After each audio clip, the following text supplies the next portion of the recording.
ভগবতং হিতান সর্ববেদান্ত সার অমল নির্মল ভাগবত পুরাণ।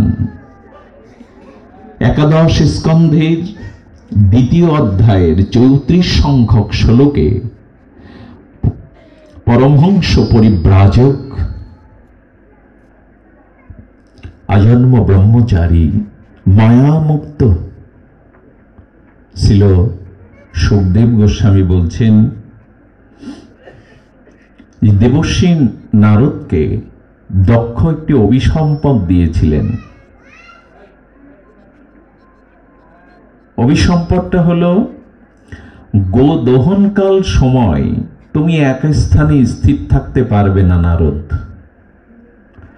গো দহনের যতটুকু সময়, সেটুকু সময় তুমি এক স্থানে স্থির থাকতে পারবে না।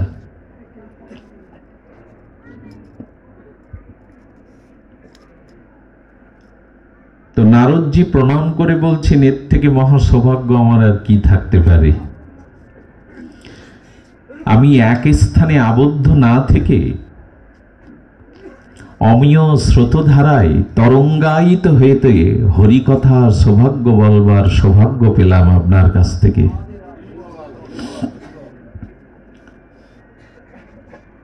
আপনি আমাকে একটা বড় সেবার শুভ বরাভয় আশীর্বাদ করলেন। বিশ্বমানবের কল্যাণে শ্রদ্ধালু চিত্রে আমি অবিচ্ছিন্ন স্রোতধারার ন্যায় জীবের দুয়ারে দুয়ারে কৃষ্ণ গুণগাথা বলে বেড়াবো, যেন এক স্থানে আবদ্ধ না থাকি। এটি আমার জন্য বর, আশীর্বাদ। কিন্তু একটি জায়গায় এসে এই নিয়মের ব্যত্যয় ঘটল। সেটা হলো দ্বারাবতী দ্বারকায়। অখণ্ড পরতত্ত্ব স্বয়ং ভগবান শ্রীকৃষ্ণ দ্বারকা লীলাতে যখন অবস্থান করছেন, তখন নারদ ওইখানেই অবস্থান করলেন।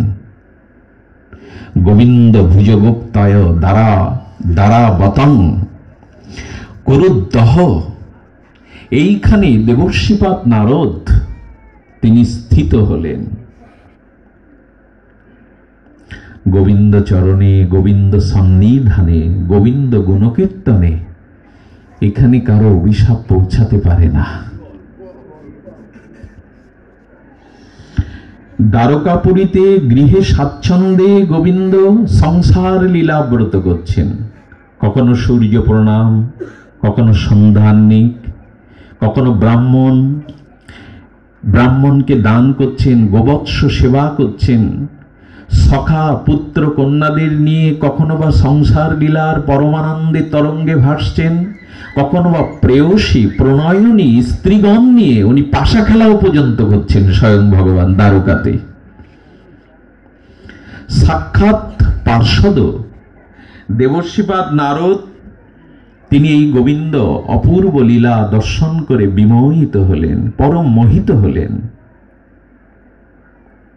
আমাদের জ্ঞাতব্য বিষয় যে এইটি দেখে নিত্য পার্ষদ দেবর্ষিপাদ নারদেরও লালসা জাগল, গোবিন্দ উপাসনার, গোবিন্দ ভজনের লালসা জাগল। লৌল মূল্য মেকং, গোস্বামীপাদ বলেছেন, আমাদের এই যুগল ভজন ধন শ্রীধাম বৃন্দাবন আরাধ্য ভগবান ব্রজেশ তনয়স্তদ্ধামং শ্রী বৃন্দাবনং রম্য কাচিত উপাসনা ব্রজবধূ যা কল্পিতা। মানে এই যে রাধা মাধবের যুগল উপাসনা, নবদ্বীপের সংকীর্তন রসে নিতাই গৌর পঞ্চতত্ত্বের উপাসনা, এই উপাসনাটা মূলত লাগবে লোভাত, লোভ, যেন এমন করে ভজন করতে পারি। ভজনের পেছনে লোভাত, লোভ লাগবে, লালসা লাগবে। আমাদের ভজনটা লালসাময়ী। বৃত্ত বৈভব রূপ যৌবন প্রপঞ্চের প্রতি যে আমার দুর্বল লালসা, এই লালসাটা ভগবানের ভজনে যেন প্রযুক্ত হয়। লোভ,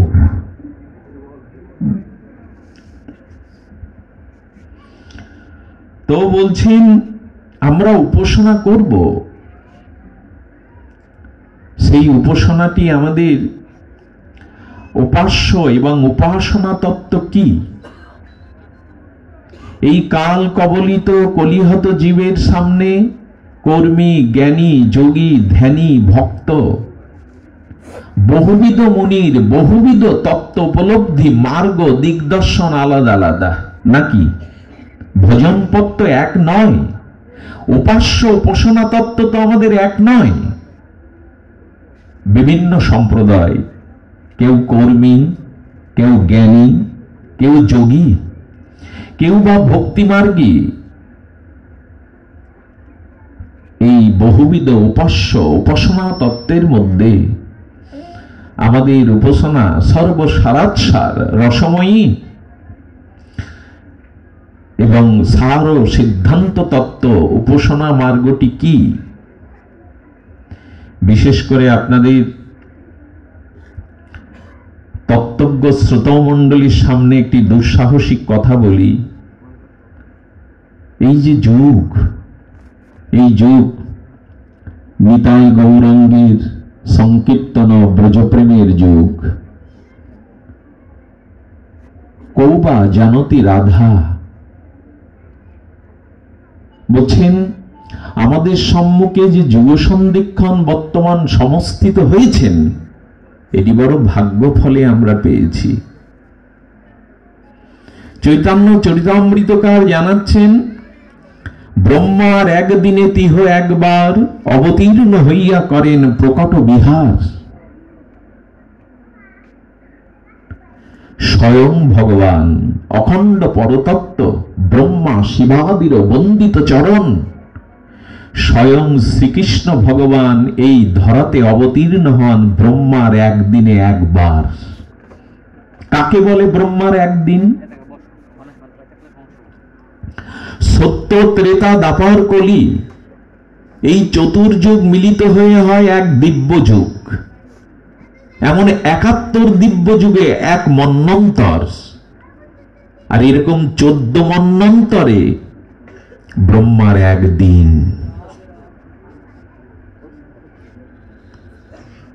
সেই ব্রহ্মার একদিনে ১৪ মন্বন্তরের ৭ম মন্বন্তরের অষ্টবিংশতি দ্বাপরের অন্তভাগে সাক্ষাৎ অখণ্ড পরতত্ত্ব পরমেশ্বর স্বয়ং গোবিন্দ, তিনি রাধা সহ ব্রজ গোপিকা সহ ভগবানের সন্ধিনী শক্তি রাধার ব্রজলীলায় মেতে ওঠেন। সেই দ্বাপরের অন্তভাগে ৭ম মন্বন্তরের অষ্টবিংশতি দ্বাপরের অন্তর্ভাগে স্বয়ং ব্রজেন্দ্র নন্দন রাধা কৃষ্ণ এই যুগল সখী মঞ্জরী উপাসনায় তিনি ব্রজলীলা বিতরণ করেন। এই ব্রজলীলা অষ্টবিংশতি চতুর্যুগের শেষ দ্বাপরে যখন ভগবানের প্রেমময় ব্রজলীলা আস্বাদ্যময় লীলা, প্রেমোন্মত্ত লীলা যখন অপ্রকট হয়, তার অব্যবহিত পরে কলির প্রথম সন্ধ্যায় সেই ব্রজের রসরাজ মহাভাব মিলিত তনু শ্রী গৌরাঙ্গ রূপে জীবের ভাগ্যাকাশে উদিত হন। এক কল্পে একবার কেবল আসেন স্বয়ং ভগবান।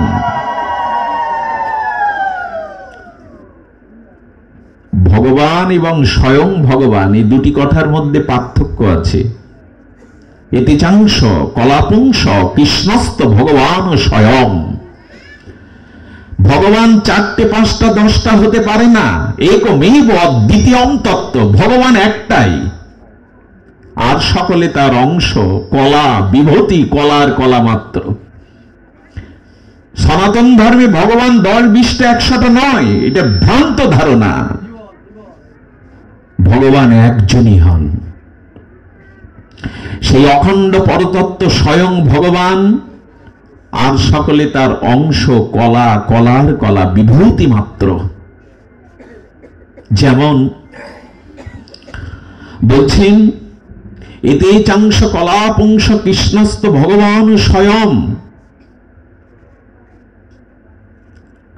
এই শব্দটি আর কোথাও নাই। তার মানে মৎস্য, কূর্ম, বরাহ, রাম, নৃসিংহ, বামন যত অবতার অখণ্ড পরতত্ত্ব ভগবান শ্রীকৃষ্ণের অংশের অংশ কলা মাত্র। তো স্বয়ং ভগবান ব্রহ্মার একদিনে আসেন। আর একটি নিয়ম হলো, যে অষ্টবিংশতি চতুর্যুগের দাপরের অন্তে ব্রজেন্দ্র নন্দন ব্রজলীলা করেন, তার অব্যবহিত কলির প্রথম সন্ধ্যায় অবশ্যই গৌর সুন্দর নবদ্বীপে সংকীর্তন ব্রজরসসিক্ত হয়ে আসবেন। এর কোনো ব্যভিচার হয় না, এটাই নিয়ম।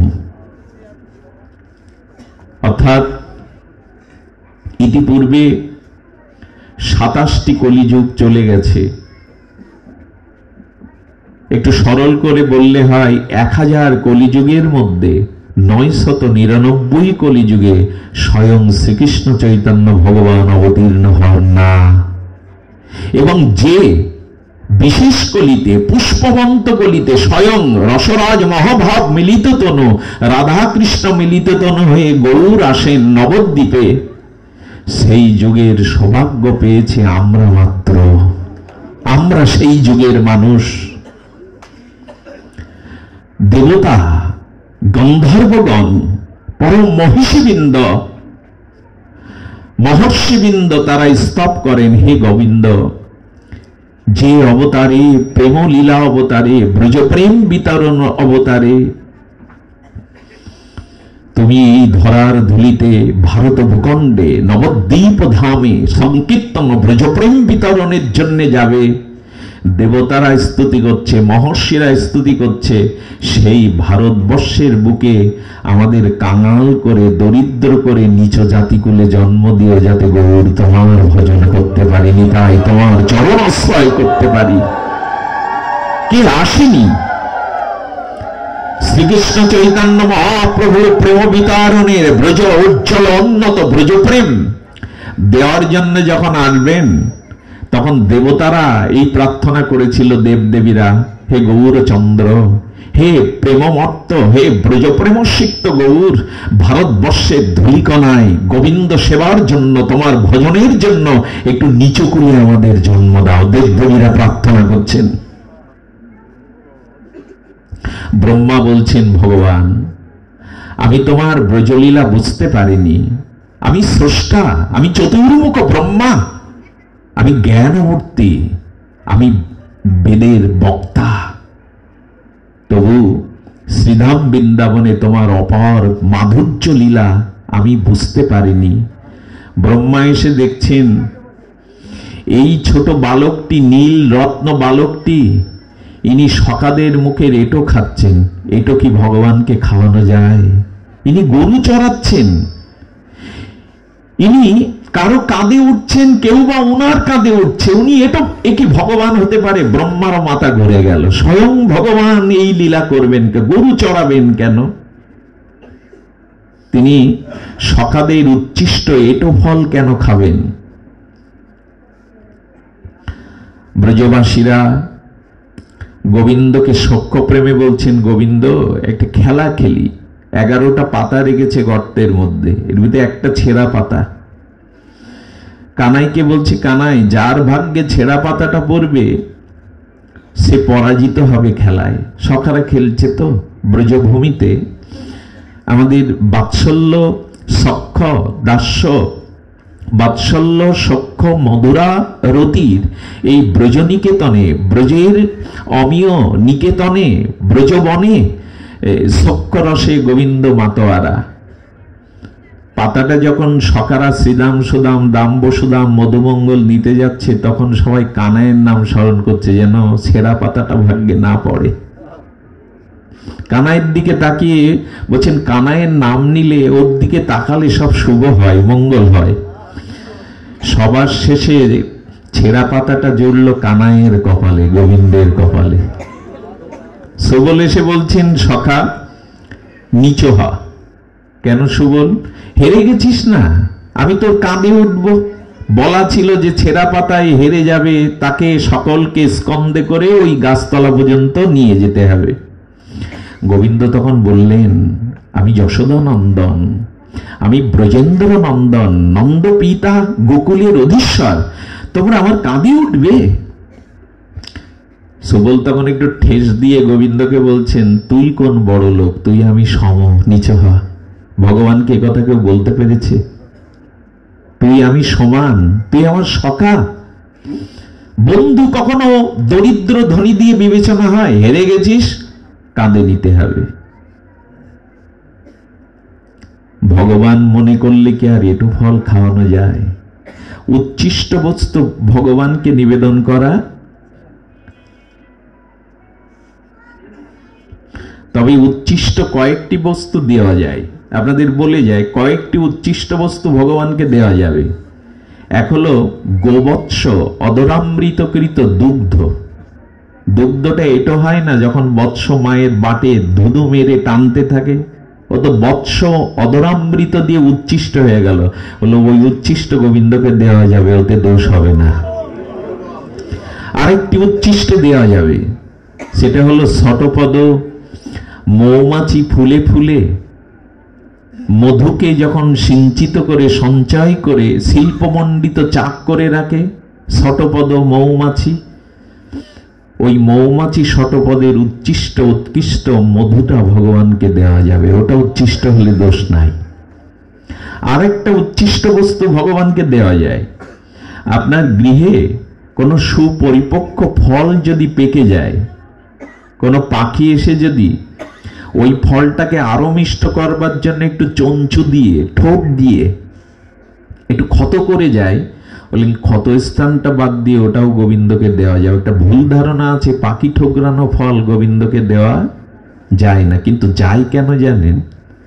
যায় হলো গাছের পরিপক্ক ফলটা মিষ্টতা, সেটা আরোতর আদর মধুর মিষ্টতা হয় যদি কোনো পাখি চঞ্চু দিয়ে স্পর্শ করে, আরো মিষ্ট হয়, এই জন্য ওটা দেওয়া যাবে। কিন্তু এরা বনফল মিষ্ট ফলটুকু আস্বাদন করে গোবিন্দের গালে তুলে দিচ্ছে। গোবিন্দ বা সুবলকে কাঁধে নিয়ে চরণ দুটো বুকে জড়িয়ে ধরিয়ে পরাজিত ন্যায় তাদের মনোবাঞ্ছা পূর্ণ করছে। ব্রহ্মা দেখলেন এটা হয় কি করে?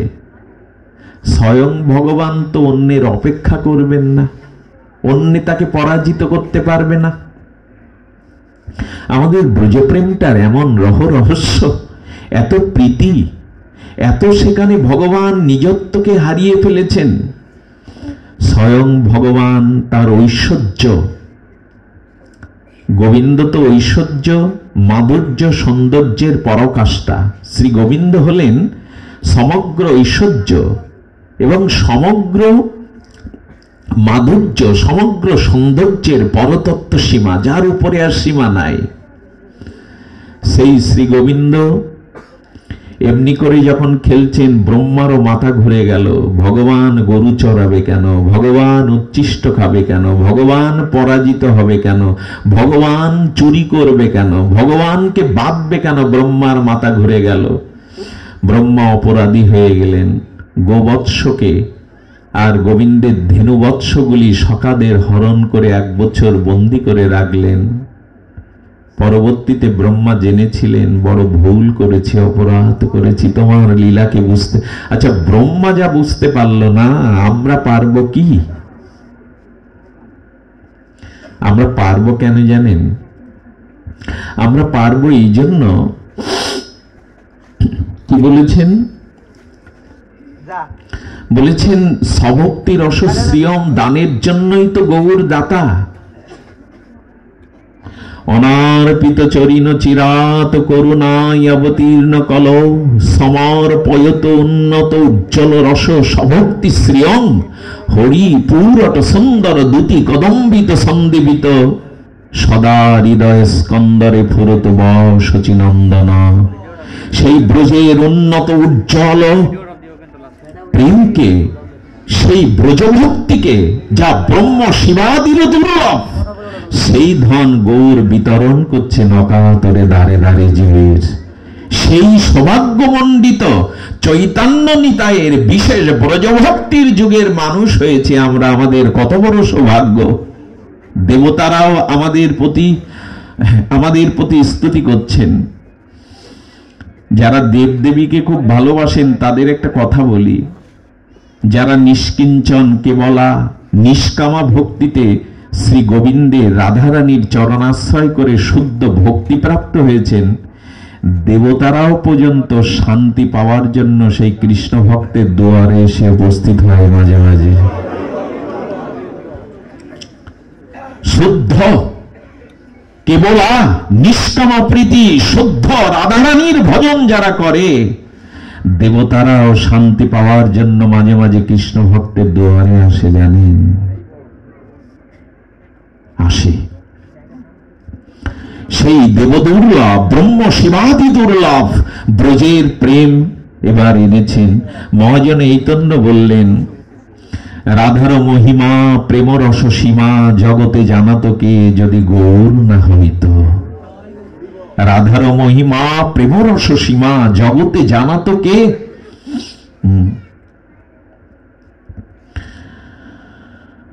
মধুর বিন্দা বিপিন মাধুরী প্রবেশ সাতুরী সার। কার সাধ্য হতো এই ব্রজলীলার নিকুঞ্জ প্রেম মন্দিরের দুয়ারে যেতে যদি গৌর সুন্দর না আসতেন? আমরা রাধা তত্ত্ব ব্রজ তত্ত্ব প্রেম তত্ত্ব বুঝলাম না। তাই যখন রসরাজ মিলিত রাধা কৃষ্ণ মিলিত তনু হয়ে শ্রী গৌরঙ্গের আবির্ভাব হবে, তখন ব্রহ্মা বলছেন, গত লীলাতে আস্বাদ হয়নি গোবিন্দ, তোমার লীলাতে আমাকে যদি একটু ভারতবর্ষে নিতে, তোমার লীলা নিকেতনে নিতে। সেই ব্রহ্মা স্তুতি করে এলেন হরিদাস ঠাকুর হয়ে মহাপ্রভুর সংকীর্তন প্রেম আস্বাদনের জন্য। স্বয়ং শিব কাঁদছেন, সপ্তম শিবম সুন্দরম মহাযোগেশ্বর ভগবান শিব ধ্যানে বসে কাঁদছেন।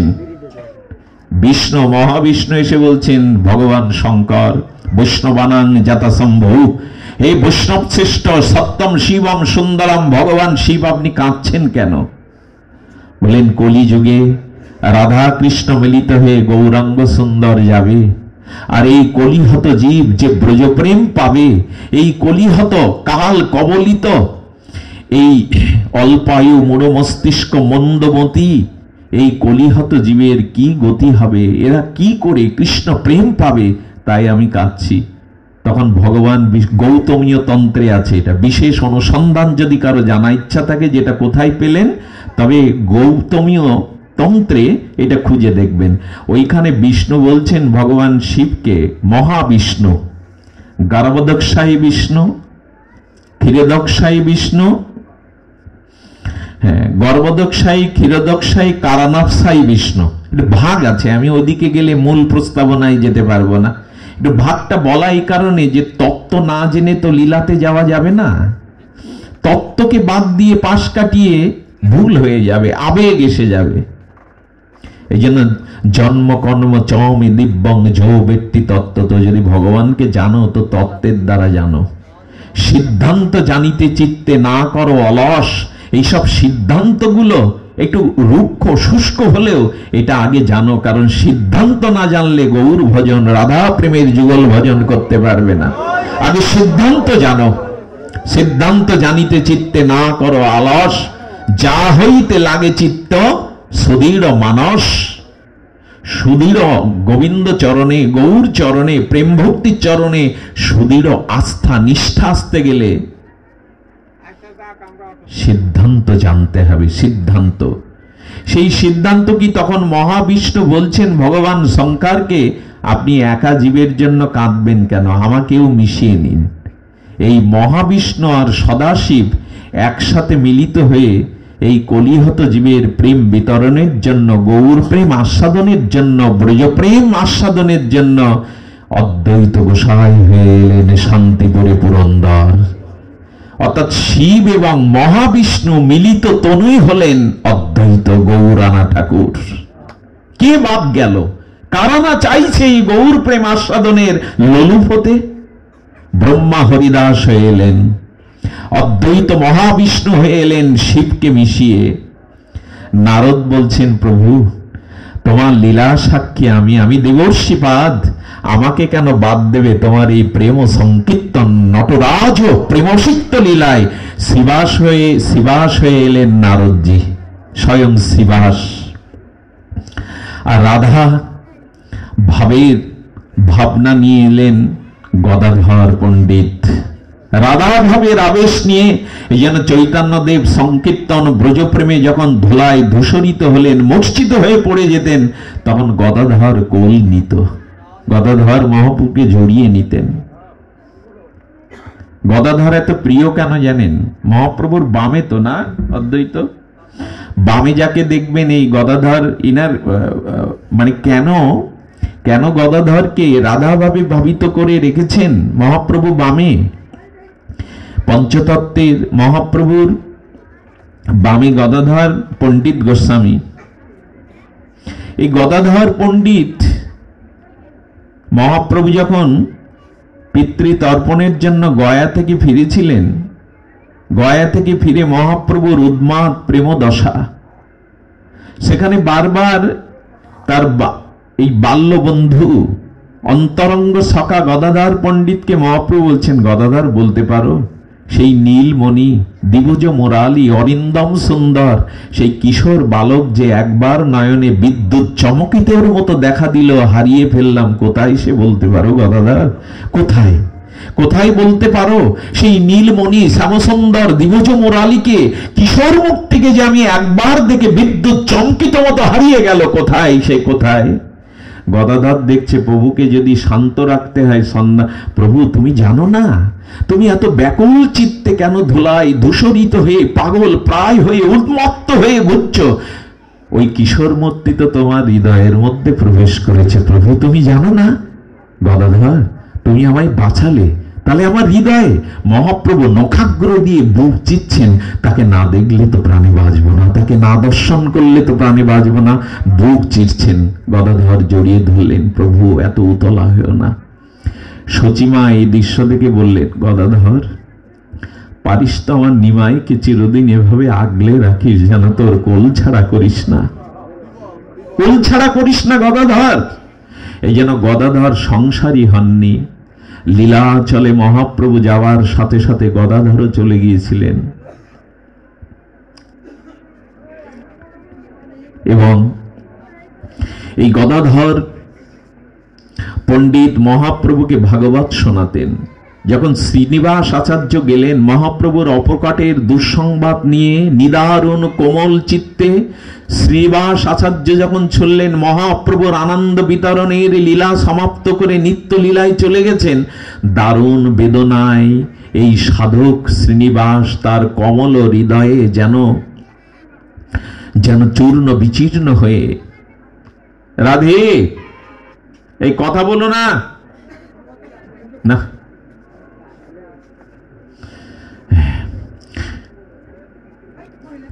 যখন তার কি যেন আস্বাদনে ছিলাম, শ্রীনিবাস আচার্য যখন এই নিদারুণ দুঃসংবাদ বজ্রপাতের মতো তার কমল হৃদয়ে গৌর প্রেম অস্তমিত হয়েছে, গৌর ভগবান নিত্য লীলা ছেড়ে অপ্রকাটে চলে গেছেন, নিদারুণ ব্যথায় গিয়ে দেখলেন গদাধর গোস্বামী পাদ এ জগতে নাই, সমাধিস্থ হয়ে চোখ দিয়ে শুধু জল পড়ছে। প্রণাম করছে গদাধর পণ্ডিতকে, প্রণাম করছে শ্রীনিবাস, কিন্তু এই জগতে সে নাই। মহাপ্রভু চলে যাওয়ার পরে গদাধর পাষাণ হয়ে গেছে, বিরহ ব্যথাতুর হয়ে পাষাণ হয়ে গেছে। সেবক বলছেন, প্রভু শ্রীনিবাস এসছে নবদ্বীপে থেকে আপনার দর্শনে, প্রভু কে আর এ জগতে তো নাই। সেবক বললেন, প্রভু চলে যাওয়ার পরে এই দশা, আপনি আগামীকাল আসুন। আগামীকাল এলে সেবক গদাধর পণ্ডিত গোস্বামীর কানে কানে বলছেন, প্রভু শ্রীনিবাস এসেছে। কে এসেছে? শ্রীনিবাস। তোমার প্রতি মহাপ্রভুর অবশিষ্ট ভক্তি দ্বারা প্রচারের দায়িত্ব তুমি এসেছো।